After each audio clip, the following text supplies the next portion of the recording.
On va continuer sur les lois de Purim avec l'aide d'Hachem, Abba Aleinu Letova. Et cette année, exclusivement, Purim se trouve être, pour Jérusalem, Shabbat. Donc lorsque le 15 Adar, il faut savoir qu'il y a une différence entre Jérusalem, c'est une ville presque exclusive dans le monde entier, on a Jérusalem et les autres villes du monde. Jérusalem, normalement on fait Purim le 15 Adar, alors que les autres villes, c'est le 14 Adar. Et là, cette année, pour toutes les autres villes du monde, du moins la plupart des autres villes du monde, même extérieures à Jérusalem, les autres villes d'Israël, la lecture de la Megillah et toutes les mitzvot de Purim se trouvent être jeudi soir, vendredi. Donc jeudi soir la Megillah, vendredi les autres mitzvot, et Megillah aussi, la seconde Megillah et les autres mitzvot. Pour Jérusalem, c'est le 15 Adar. Le 15 Adar, c'est vendredi. C'est Shabbat. Donc comment faire la lecture de la Megillah, comment faire toutes les mitzvot de Purim. Et avec l'aide d'Hachem, on va essayer de développer cela de manière la plus concise possible, avec l'aide d'Hachem. Il faut savoir donc que cette année, la population de Jérusalem, pour ceux qui habitent à Jérusalem, pour ceux qui viennent à Jérusalem, en tout cas, les mitzvot se trouvent être dissociés et disloqués en 3 parties. Nous avons jeudi soir, vendredi, nous devons lire la Megillah. Nous devons lire la Megillah, comme toutes les autres villes du monde. Pour ce qui est de Matanot Levanim, ça sera aussi vendredi à partir de vendredi matin. On fait pas la mitzvah de Matanot Levanim le jeudi soir, pas le soir. Ça c'est pour tout le monde entier, C'est pour tout le monde. On fait pas la mitzvah de Matanot Levanim le jeudi soir. On fait la mitzvah de Matanot Levanim le vendredi matin. Ensuite, pour Shabbat, on fait Alanissim à partir de vendredi soir pour la population de Jérusalem. On fait Alanissim dans les Tfilot et dans le Birkat Hamazon. Le lendemain matin, on va lire à la Torah Vayavo Amalek. C'est la lecture à la Torah que ils ont l'habitude de faire à l'extérieur de Jérusalem. Donc cette année, vendredi matin. Et nous faisons aussi l'Haftara la même que l'on a faite la semaine précédente lors de la Parashat Zachor. Ça sera Vayomer Shemuel. Ça c'est pour Shabbat. Pour dimanche, ça sera Mishloach Manot et le Mishté. Plus de lecture de Megillah, plus rien du tout. C'est bien de rajouter à la Tfila, de rajouter à Elokai Netzor, à la fin de Elokai Netzor, avant le deuxième Yihulei Ratzon Imrefi, de rajouter là-bas Alanissim Vala Purkan, et ensuite Yihulei Ratzon Imrefi et Oseh Shalom Ribovav. La même chose pour Birkat Hamazon, c'est bien de rajouter, comme le Harachman que l'on fait lors de Rosh Chodesh ou de Shabbat, c'est bien de rajouter un Harachman, donc ça c'est pour dimanche. Donc on voit de là que les mitzvot sont disloqués en 3 parties, entre jeudi soir, vendredi, Shabbat et dimanche. Maintenant la question serait au sujet d'une personne qui habite à Jérusalem, qui a lu la Megillah à Jérusalem jeudi soir et vendredi, et il se trouve être invité à l'extérieur de Jérusalem. Par exemple, il est invité pour Shabbat à Tel Aviv ou à Bnei Brak, bien n'importe où, et il est invité là-bas. Est-ce que, lorsqu'il revient Motzei Shabbat, il est destitué des mitzvot qu'il devrait faire le dimanche ou pas? Eh bien, il faut savoir que la halakha, déjà tout d'abord, c'est le mieux du mieux, c'est mieux de ne pas du tout se faire inviter ce Shabbat pour la population de Jérusalem, pour ceux qui habitent Jérusalem, c'est bien de ne pas se faire inviter à l'extérieur de Jérusalem, tout simplement, parce que cette personne qui va être invitée, elle ne va pas pouvoir faire la mitzvot comme il se doit pour une personne qui habite Jérusalem, comme on a dit maintenant, par rapport à la Haftara de Vayomer Shemuel et par rapport à la Parashat de Vayavo Amalek, il va pas pouvoir faire ces mitzvot. Certes, ce n'est pas grave. Pourquoi? Parce que la lecture de la Torah, c'est une chovat sibour, c'est une obligation qui appartient à une communauté lorsqu'il y a minimum 10 personnes, lorsque la personne elle doit prier obligatoirement à la maison, je ne sais pour quelle raison, malade, etc. Elle n'a pas l'obligation de ramener un Sefer Torah et de lire. Non, elle a l'obligation effectivement de Shnei Mikra Vechatargum, de lire la paracha 2 fois, plus le Targum 1 fois, mais aucunement il a l'obligation de ramener un Sefer Torah parce que la lecture à la Torah, c'est une chovat sibour. C'est vrai que Parashat Zachor c'est différent parce que la Parashat Zachor c'est une mitzvah de la Torah, mais toutes les autres parashiot c'est une chovat sibour, c'est une obligation que l'on a lorsqu'il y a 10 personnes.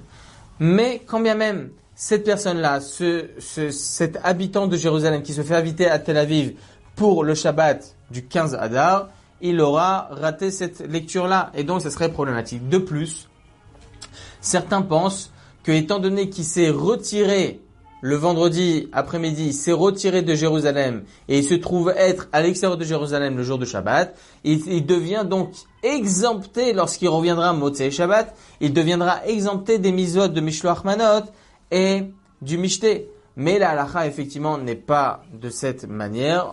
On ne tranche pas comme ça la halakha. C'est pour cela que cet homme-là, qui est invité à l'extérieur de Jérusalem, mais qui était déjà à Jérusalem le vendredi, qui s'est rendu chayav donc de Matanot Levinim et de Kriyat HaMegillah, il sera chayav aussi de faire les mitzvot de Mishloach Manot et du Mishté dimanche lorsqu'il rentrera à Motzei Shabbat de son Shabbat à l'extérieur de Jérusalem. Mais il faut faire attention. Là est la grande halakha, c'est qu'il faut faire attention de ne pas se faire inviter en tant qu'habitant de Jérusalem, ne pas se faire inviter à l'extérieur de Jérusalem pour le Shabbat, ce Shabbat-là du 15 Adar. La question à l'envers maintenant. Une personne habitante à Bnei Brak ou Tel Aviv, qui a fait les mitzvot comme il se doit, comme toutes les autres vies du monde, le 14 Adar. Donc jeudi soir, vendredi, il a lu la Megillah. Mis à part cela, il a fait Matanot Levinim. Mis à part cela, il a fait Mishloach Manot et il a fait aussi le Mishneh. Donc il a tout fait, toutes les mitzvot. Et il se trouvait être invité maintenant à Jérusalem le Shabbat. Ok. Alors tout d'abord, lors de sa prière, il ne dira pas Alanissim. Évidemment, parce qu'il est déjà exempté de Alanissim. Donc, il a déjà fait tout ce qu'il fallait déjà jeudi soir, vendredi. Maintenant, par rapport à la lecture de la Torah, évidemment, il n'y a pas de problème du fait que le Tzibour, c'est-à-dire que la communauté lise la paracha de Vayavar Amalek et la Haftara.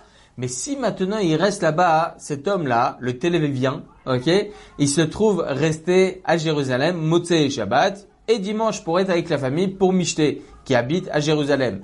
Alors, est-ce qu'il sera chayav de faire Mishloach Manot? Est-ce qu'il sera chayav de faire le Mishté ou pas? Eh bien, il faut savoir que cette question elle est rapportée bien évidemment par les poskim. Ok, il y en a certains qui pensent qu'il est chayav une seconde fois de faire ces mitzvot-là.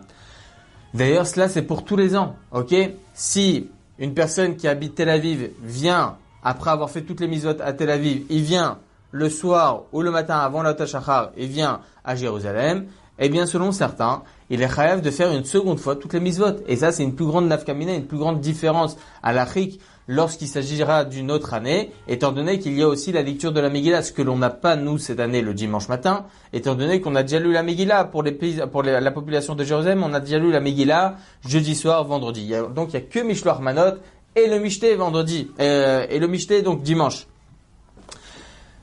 Alors cette question, elle est très intéressante. Est-ce que cet homme-là sera chayav de faire une seconde fois Purim, étant donné qu'il a été là depuis la veille ou bien depuis avant à la Hota Shachar? Il y en a certains qui pensent qu'effectivement il devra faire une seconde fois les mitzvot de Purim. Mais le Rosh, dans le traité Megillah 19a, ne tranche pas de cette façon.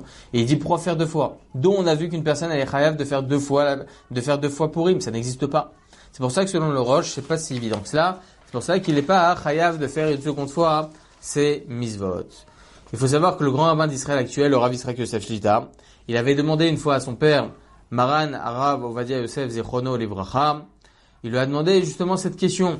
Est-ce que cet homme-là de Tel Aviv, qui a déjà accompli toutes les mitzvot à Tel Aviv le 14 Adar, se trouve être dans l'obligation de réaccomplir toutes les mitzvot de Purim lorsqu'il vient la veille de Purim, donc à Jérusalem, c'est-à-dire il vient le 15 au soir ou bien avant la Tashachar, il vient à Jérusalem. Est-ce qu'il est chayav une seconde fois de faire toutes ces mitzvot-là?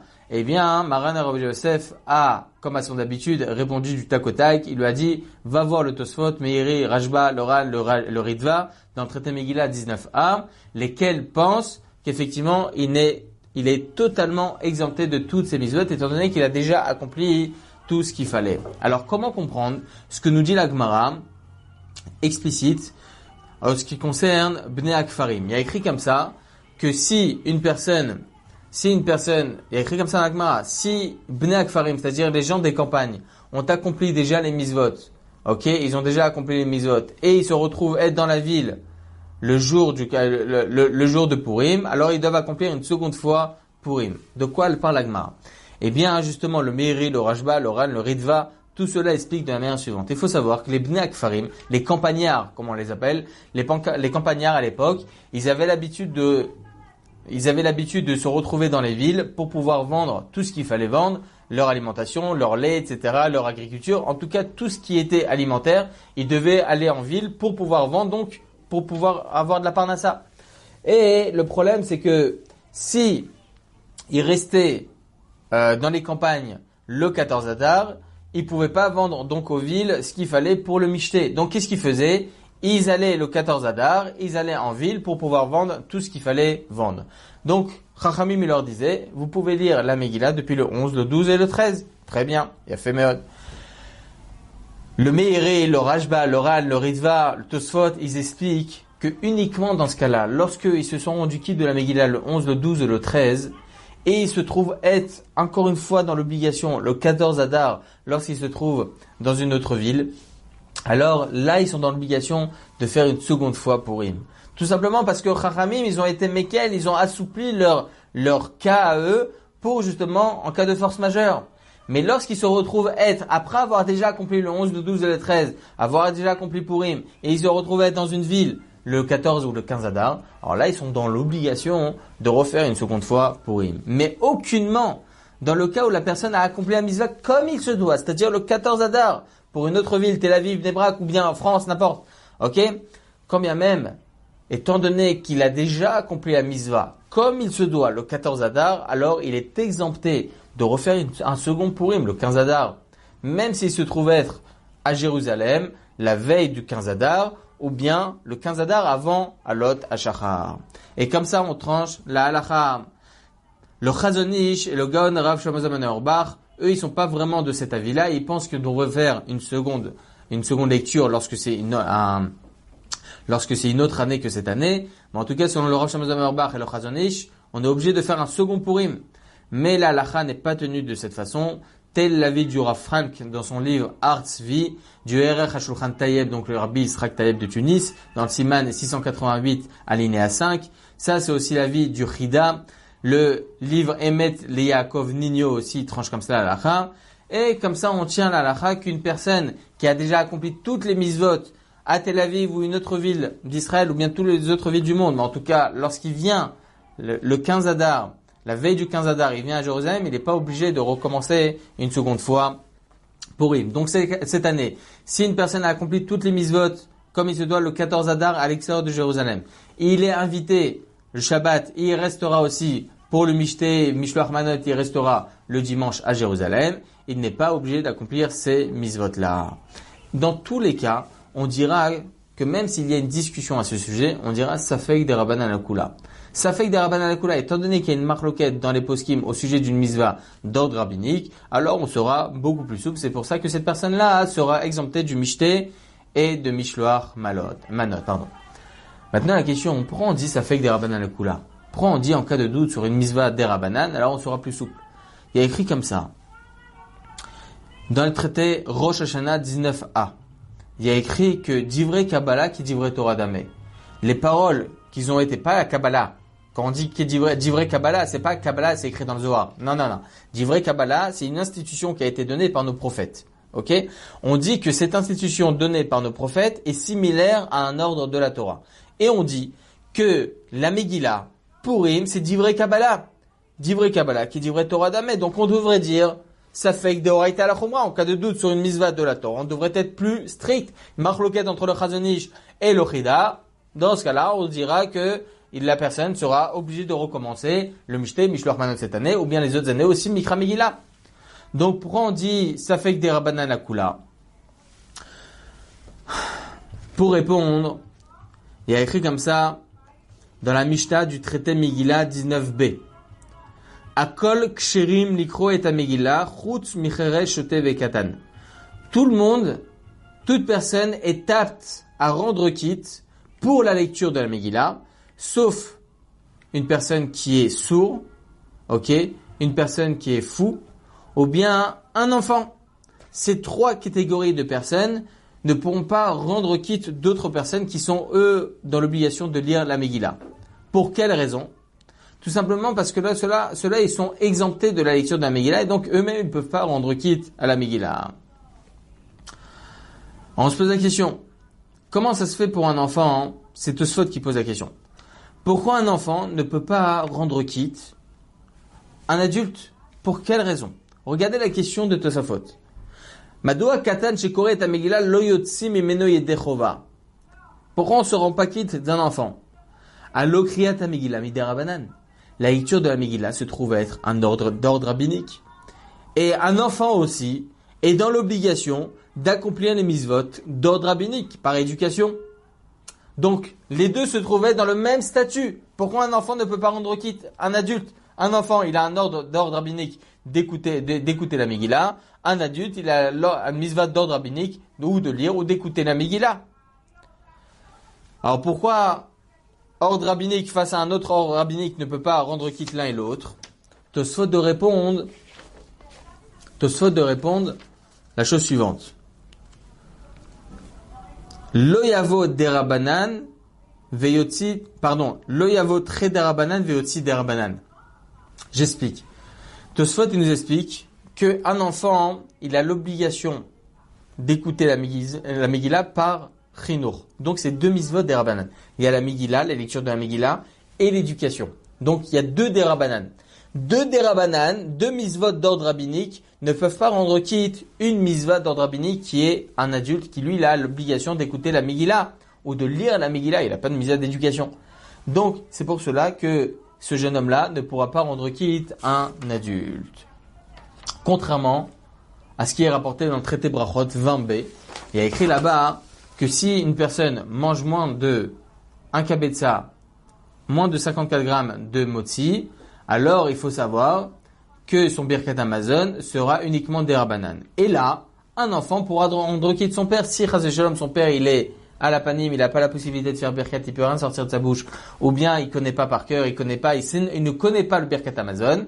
Alors à ce moment-là, un enfant pourra rendre quitte son père. Pourquoi? Parce que dans les deux cas, c'est un des rabanan. L'enfant a l'obligation de faire birkat Amazon et l'adulte a l'obligation de faire birkat Amazon et aussi des rabanan. Pourquoi? Parce qu'il a mangé moins de 54 grammes. À partir de 54 grammes, là, il a l'obligation de la Torah de faire birkat Amazon. Donc là, un enfant ne pourra pas le rendre quitte. Donc on comprend pour quelle raison un enfant ne peut pas rendre quitte un adulte pour la Megillah. Pourquoi? Parce que lui, c'est deux derabanan face à un seul derabanan. Selon cela, on comprend de Tosafot que la lecture de la Megillah est un ordre rabbinique. Purim est un ordre rabbinique. Alors comment tu peux dire Divrei Kabbalah qui Divrei Torah Dameh? Tu peux pas assimiler lors de la lecture de la Megillah ou lors de toutes les autres mitzvot de Purim comme étant Divrei Kabbalah qui Divrei Torah Dameh, comme étant similaire à un ordre de la Torah. Voilà que Tosafot nous apprennent que deux derabanan ne peuvent pas rendre quitte un derabanan. Donc on comprend bien que la lecture de la Megillah, c'est que derabanan. Alors comment on va faire sur ce qui est écrit que Purim c'est Divrei Kabbalah et donc on assimile cela à la Torah? Le Raza, dans son livre Baal HaMaor, traité Megillah 4a, selon les pages du Rif, il tranche autrement. Il dit non, ma pitom. On dit Divrei Kabbalah qui Divrei Torah Dameh. Et donc, dans tous les cas, on dira ça fait que d'oreille à la khumra. Si une personne a un doute si elle doit faire ou pas, elle est obligée de refaire. Pourquoi? Parce qu'on assimile les lois de Purim à un ordre de la Torah. Et donc cet homme-là, qui arrive de Bnei Brak ou de Tel Aviv, qui a déjà fait toutes les mitzvot, lorsqu'il arrive à Jérusalem, la veille du 15 Adar, ou bien avant la Tashachar, il sera dans l'obligation de recommencer une seconde fois Purim. Marloket, ça fait que d'oreille à la khumra. D'ailleurs, c'est aussi l'avis du Meiri dans le traité Megillah 19b. Mais la plupart des poskim ne sont pas du même avis. Tosfot que l'on vient de rapporter, le Rashba, le Ritva et beaucoup d'autres poskim, ils pensent que tout Purim, c'est vrai qu'on considère ça comme Divrei Kabbalah et donc on devrait assimiler cela comme étant un ordre de la Torah. Mais quand bien même tout cela, ça reste un ordre des Rabbanan. La Megillah, c'est un ordre des Rabbanan. On ne peut pas assimiler cela à la Torah. D'ailleurs, on le voit. Tout ce que l'on dit, Divrei Kabbalah qui Divrei Torah Dameh, mais comme ça ils expliquent les poskim. Pourquoi on assimile tant de Divrei Kabbalah qui Divrei Torah Dameh? Autant on ne devrait assimiler cela à la Torah. Tout simplement pour la Simcha de Purim. Tout ce qui est pour la Simcha de Purim, il faut être mahmir. Par exemple, Chas v'shalom shelon neda betzarot. Si une personne elle perd un de ses 7 proches le jour même de Purim, il faut savoir qu'il est considéré comme étant onen. Il prend le statut de onen, c'est-à-dire qu'il est exempté de toutes les mitzvot. Ok, il est exempté de toutes les mitzvot jusqu'à que, chas v'shalom, jusqu'à qu'il enterre ce défunt-là. Ok, cet homme-là. Et on dit qu'un onen, il peut pas manger ni de vin, il ne peut pas consommer ni de viande, il ne peut pas boire ni de vin. Mais on dit que cet homme-là, étant onen, le jour de Purim, il a l'obligation quand même de boire du vin et de manger de la viande. Pour quelle raison? Parce que Divrei Torah qui est Divrei Torah Damé.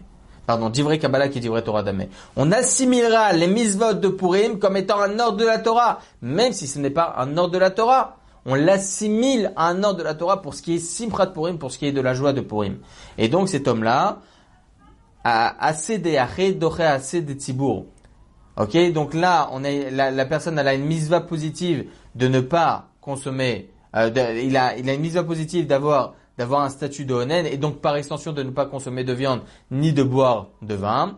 Mais d'un autre côté, il a une mitzvah positive qui est similaire à la Torah d'être besimcha, d'être joyeux le jour de Purim. Et donc là, étant donné que c'est une joie qui est plus généralisée, étant donné que c'est pour un public, c'est pour tout le monde doit être joyeux, alors ça repousse le fait il ait un statut de onen et donc il pourra manger de la viande et boire du vin. Et donc le Divrei Kabbalah qui dit Divrei Torah Damé, il est plus en ce qui concerne la Simcha de Purim, plus que les mitzvot de Purim par eux-mêmes. C'est cela comment on peut expliquer donc Divrei Torah Divrei Kabbalah qui dit Divrei Torah Damé. Mais en tout cas, pour tout ce qui est Purim, ça reste un ordre des Rabbanan. Pour ce qui est du Mishté de Purim, il faut savoir que on le fait vendredi. Pour quelle raison on le fait vendredi? Le Maharal al-Bach, il nous enseigne, c'est difficile. Pourquoi on devrait repousser au dimanche? On comprend pourquoi la lecture de la Megillah, on l'a fait vendredi, tout simplement de peur qu'on porte dans un endroit public, etc. Donc on le fait vendredi, jeudi soir, vendredi. Et donc par extension aussi Matanot Levinim, pourquoi? Parce que les pauvres, ils aperçoivent la lecture de la Megillah comme étant pour eux une rédemption financière, du fait qu'ils savent très bien qu'après la lecture de la Megillah ou avant la lecture de la Megillah, on va leur donner de l'argent. Et donc lorsqu'ils voient, on n'a pas d'argent, ils sont malheureux. Donc on leur donne au moment de la lecture de la Megillah. Mais le Shabbat, pourquoi on devrait ne pas faire le Mishté? Pourquoi on ne devrait pas faire Mishloach Manot? Alors vous allez me dire Mishloach Manot, de peur qu'on porte dans un endroit public. Évidemment. Donc ça devrait être assimilé aussi à la lecture de la Megillah. Mais le Maharal al-Bach, il n'est pas du même avis. Chachamim, ils n'ont pas institué pour Mishloach Manot de repousser cela, ou d'avancer cela à vendredi, ou de repousser ça au dimanche. Donc pourquoi on devrait repousser tout cela au dimanche? Donc le Maharal al-Bach, lui, il est d'avis, non, le Mishté, on devra le faire le Shabbat, et on devra faire aussi Mishloach Manot le Shabbat. Maran HaShulchan Aruch Siman 683 Halacha 6, il ne tranche pas comme cela Halacha, il dit qu'on devra faire tout vendredi. Le Mishloach Manot et le Mishté le dimanche. Tel est l'avis aussi du Maharid Gazi dans son livre Ruga Haaretz, alinéa 6, dans le livre Purim Meshulash.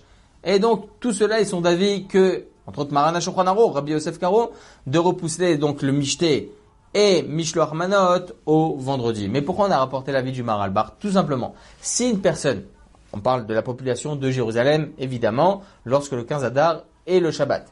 Le Shabbat, c'est bien de rajouter un aliment supplémentaire dans son repas, Al-Shem Mishté, pour considérer cela comme avoir un petit peu accompli la mitzvah du Mishté. Bien qu'on va faire évidemment le Mishté dimanche, mais c'est bien de craindre aussi l'opinion du Maharal al-Bach et de rajouter un aliment supplémentaire lors des repas de Shabbat. De même, en ce qui concerne Mishloach Manot, si on a la possibilité de donner un petit Mishloach Manot, si par exemple on a invité des gens, on veut leur donner un petit Mishloach Manot, eh bien on aura aussi accompli la mitzvah selon le Maharal al-Bach. Mais évidemment, toutes ces mitzvot-là, et c'est ça la coutume, comme il dit Maran HaShulchan Aruch, Mishté et Mishloach Manot seront le dimanche. Ça fait Meod. Pour ce qui est de la lecture de la Megillah, on a dit que c'est jeudi soir, vendredi, et ce, même si on n'est pas 10 personnes. Il faut savoir qu'il y a une discussion dans les poskim, étant donné que ce n'est pas le jour de Purim où on accomplit la mitzvah de la lecture de la Megillah pour Jérusalem, on l'avance au 14. Il y en a certains qui pensent qu'il faut être obligatoirement 10 pour faire la bracha, et si on est moins que 10, on ne fait pas la bracha. Là, la n'est pas comme cela. Maran Rabbi Yosef, il dit que le 14 Adar, étant donné que Chachamim, ils ont disloqué la mitzvah du 15 Adar, étant donné que c'est Shabbat, ils l'ont disloqué, ils l'ont ramené, ils l'ont avancé au vendredi, donc c'est considéré comme étant le jour de Purim pour la lecture de la Megillah et Matanot Levinim pour aussi Jérusalem. C'est pour ça que même si on est moins de 10, on fera la bracha. La nafkamina, c'est pour une personne qui est en bidoud, ou bien une personne qui peut pas sortir de chez elle, une vieille personne, et on veut le lire à la maison, on le lira aussi avec bracha. Et la même chose pour les femmes, ils sont dans la même obligation, on devra leur lire pour les femmes. Avec beracha, évidemment. Si on est moins que 10, par contre, attention, on fait pas la bracha achana aravitrevenu. Dernier point, et Bezrat Hashem, on va finir avec cela. Il y en a plein qui me posent la question par rapport à une lecture de la Megillah par Zoom, par téléphone, par radio, en direct, sur YouTube Live. Plein de systèmes. Aujourd'hui, on a la possibilité d'être en direct. Est-ce qu'on a la possibilité, pour ceux surtout qui sont confinés à la maison, au Canada, entre autres au Canada, où il y a là-bas un confinement total, et non pas comme en France où il y a uniquement, entre guillemets, uniquement un couvre-feu. En Israël, Baruch Hashem, on est un petit peu préservé, un petit peu, bien qu'à 20h30, il y a déjà le couvre-feu en Israël à partir de jeudi soir. Mais, est-ce que, pour ces personnes qui sont 100% confinées, ou bien pour des gens qui ne peuvent pas sortir de la maison, ne peuvent pas lire même en France ou en Israël, est-ce qu'ils peuvent écouter la Megillah par Zoom ou pas? Alors, il faut savoir que sur cela, il y a une grande marloquette à poskim dans les achronim, chez les rabbanim contemporains. Maran Harav Ovadia Yosef Zichrono Livracha, il rapporte cela dans son livre Chazon Ovadia sur les lois des Slichot, ainsi que dans Chazon Ovadia Purim, page 57, et ainsi dans le Yalkut Yosef, le Rav Yisrael Yosef Shlita, il rapporte cela dans son livre Yalkut Yosef, édition 5773, page 467. En tout cas, ils arrivent à la maskana de la manière suivante. Il parle là-bas au sujet d'un micro. Est-ce qu'on peut se rendre quitte d'une bracha? On peut se rendre quitte de la Megillah, on peut se rendre quitte des Slichot, ou bien n'importe. Est-ce qu'on peut se rendre quitte d'un micro? Lorsque le Shaliach Tzibur, par exemple, Baruch Hashem, il y a 500 fidèles, Blainara, et Bezrat Hashem, très bientôt, on retrouvera ces 500 fidèles avec Akadosh Baruch Hu, il va supprimer complètement ce virus de Covid-19. Mais il y a 500 fidèles, et donc est-ce qu'on peut se rendre quitte d'un micro du Shaliach Tzibur ou pas, étant donné que c'est pas sa voix à lui? Maran Harav Yosef, il tranche la halacha que tant que le fidèle, il peut entendre sans ce micro, c'est juste une voix qui a été dupliquée, alors à ce moment-là, ça sera permis. Mais si le fidèle, il se retrouve à être à l'opposé de la synagogue, et il sait pertinemment que, à moins qu'il s'agisse d'un Shaliach Tzibur, un ténor, etc., extraordinaire, qui a une voix extraordinaire, d'ailleurs comme le Ben Ish Chai, il a raconté au sujet du Ben Ish Chai que lui, il avait une voix extraordinaire, et donc il se faisait entendre par des centaines de personnes. Mais si c'est un ténor, effectivement, alors même ce 500e fidèle pourra se rendre quitte même par un micro. Mais si ce fidèle ne pourra pas entendre si ce n'est par le micro, alors il ne pourra pas se rendre quitte de la misva. Et donc la même chose par rapport à Zoom, par rapport à téléphone, radio, n'importe parabole. On sait très bien et on sait pertinemment que ce Zoom là, ou bien un autre système où la voix elle est juste dupliquée par un système électronique, et donc c'est juste des pierres, c'est juste du bois, c'est juste quelque chose qui n'est pas réel alors que l'on va entendre. Alors, selon Maran Harav Yosef, on peut pas se rendre quitte de cette misva. Le Rav Moshe Feinstein, on dit tous les avis pour comprendre et pour en arriver à une conclusion halachique. Le Rav Moshe Feinstein, il dit la chose suivante très intéressant. Il dit que lorsque je parle à mon ami, l'un face à l'autre, il y a quand même un 1000 millième de seconde qui va il va y avoir un laps de temps d'un 1000 millième de seconde entre le fait que je parle et le fait qu'il va entendre. C'est normal. Ok, ça fait partie de la décharge de la lumière, etc., le son, etc. Donc, on sait très bien que c'est pas un direct mamash, ça n'existe pas même si on lui parle directement face à moi. Donc c'est quoi la différence entre un 1000 millième de seconde et un demi millième de seconde supplémentaire lorsqu'on va faire par Zoom, par téléphone, n'importe. Donc selon Rav Moshe Feinstein, on peut se rendre quitte de cette façon. Le Rav Shlomo Zalman-Auerbach, il tranche pas comme cela, il tranche comme Maran Harav Yosef, il dit ma pitom, on peut pas se rendre quitte d'une bracha, on peut pas répondre amen non plus.